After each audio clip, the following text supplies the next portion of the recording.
Time's expired. Chair, I recognize the gentleman from Ohio, Mr. Turner.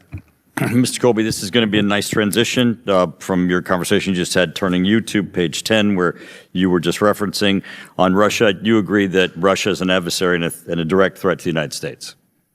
Russian military forces clearly pose a direct threat to the United States, of course, yes. Excellent. You were just being interviewed in a publication, Foreign Policy, that was published February 2026 concerning our commitment to NATO. You acknowledged the United States is committed to NATO. It is committed to Article 5. The administration from the president on down has made that clear. You made that statement unequivocally. However, you were then asked further questions about that statement after having made the unequivocal blank statement. And quite frankly, you waffled.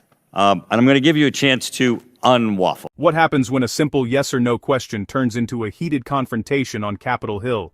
This exchange quickly escalated into a sharp debate about truth, loyalty, and national security. Here's what happened.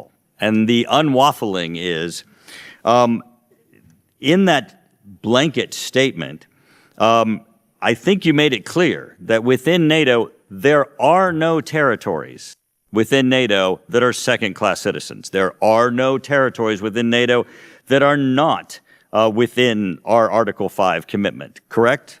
The Baltics, the Balkans, there are no areas in which we have a lesser commitment. Sure, I respect that you're making those statements. What I said is we are committed to Article 5, which is enshrined in the Washington Treaty. That's what I said.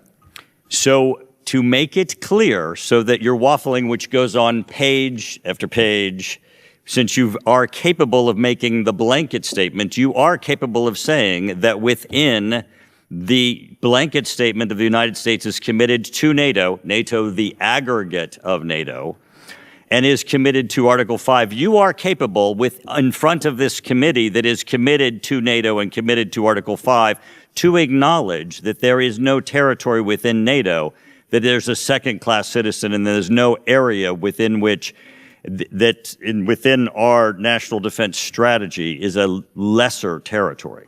Sir, what I said and what I continue to say is that Article 5 of the Washington Treaty... It's a yes or no question, Mr. Colby, and I'm a member of Congress. You have ability to say yes, that there is no what I said, sir, lesser. Is Article 5 of the Washington Treaty applies to all of NATO? Of course, absolutely. Great. Thank you. Thank you for that, because you didn't have to go on and to continue, which is what everybody's struggling with here. And I want to just say, I want to agree with the chairman. What's been so difficult, and which is really kind of gross sitting here listening to you, is the chairman has said he feels like you're dishonest, right? And you have been so disingenuous. Every time you answer a question, you feel this need to just continue on in these clarifications that are really very unnecessary. And that this clarifications that you give make us all concerned about your commitment to the truth. And I want to give you some of those clarifications that make me uncertain and really very concerned about the policy making within the department. You talk about the Trump administration when people ask you questions about the president's decision making. When we're asking about President Trump, you redefine it as the Trump administration. You say our decisions are aligned with the president, as if you're reinterpreting the president's decision-making.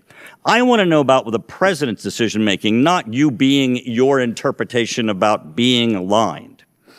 So tell me you're not trying to make decisions where you're just divining an alignment with the president and interpretation that President Trump is the one making decisions, because up here, we're losing confidence as to whether or not Mr. Colby's going into a room and trying to decide whether or not he's aligned with the president or whether or not President Trump's making decisions, because we're all comfortable with Mr. Trump's and President Trump's decision. We're not comfortable with Mr. Colby's. Well, sir, a couple things. First of all, I make it a point of being truthful, so I categorically reject your characterization, but I'm happy to answer your questions here. Well, it was the chairman, otherwise. And you didn't reject it when he was straight up telling you that he had conversations with you and was very concerned about what you'd said to him and then what had happened. I believe I'm just making the point in general. We make it very much our business. Part of being truthful is I give you a sense of what I know and what I don't know. I can't speak. I'm often... The secretary is the one who's primarily over in the White House, but we make sure that we are very lined up He's secretaries with You the president said it all the again, time. lined up, And lined up. we get, I want you to make certain that the I'm definitely decision-making in line is with the President and Trump. I'm a loyal lieutenant of the president, Mr. Turner. I can assert that absolutely. Well, we are very, very concerned in this committee that that is not necessarily happening at times, and that's what we try to assert and what we try to make certain happens. I yield back.